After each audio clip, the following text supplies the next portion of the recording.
and welcome to the first C programming tutorial in this series. In this programming tutorial, we are going to download an IDE and we're going to actually execute our first program. An IDE is a development environment, so this is kind of the word processor of coding.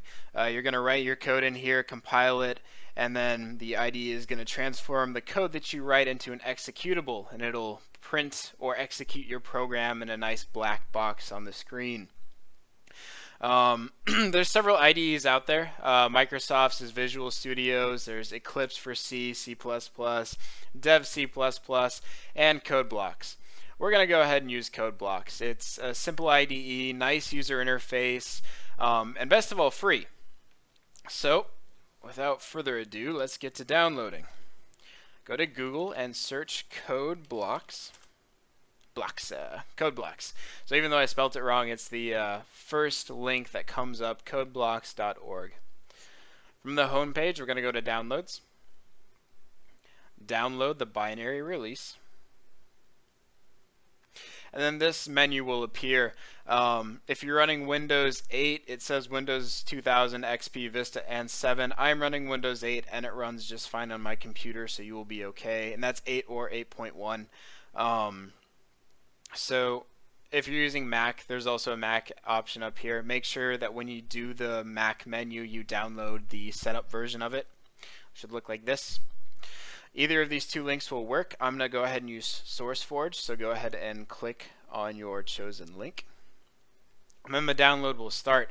The download is going to take a few minutes, so I'll go ahead and pause the video.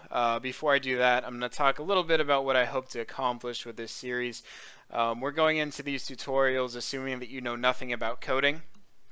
With that being said, the series will cover concepts as well as syntax. So if you're in academics and you're just starting out as a new computer science major, hopefully we'll cover a lot of the conceptual information that your professors will ask about. And if you're coding as a hobby and you're just interested in learning a language, by all means still watch this video. Hopefully it gives you a more intuitive understanding of why we're doing things, not just how we're doing them, and it'll make you a better coder.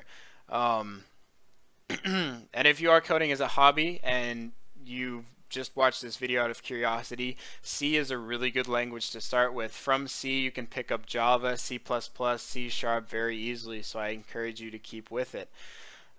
With that, I'll go ahead and pause the video and pick it back up in 4 or 5 minutes when this download is finished. So we'll see you then. After the download is finished, you're going to go ahead and open up the executable. CodeBlocks installation wizard will pop up.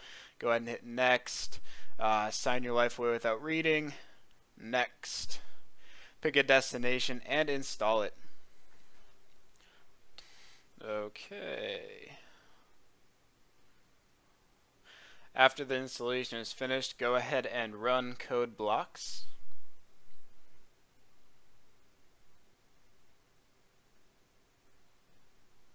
And this is the screen you should see. CodeBlocks with all of its unusable interface. Go ahead and create a new project because we're going to make our first program. It's going to be a console application. Either double click this or click on it and hit go. Select the language we want to use. We're going to write in C. Project title. So go ahead and create a name for your project.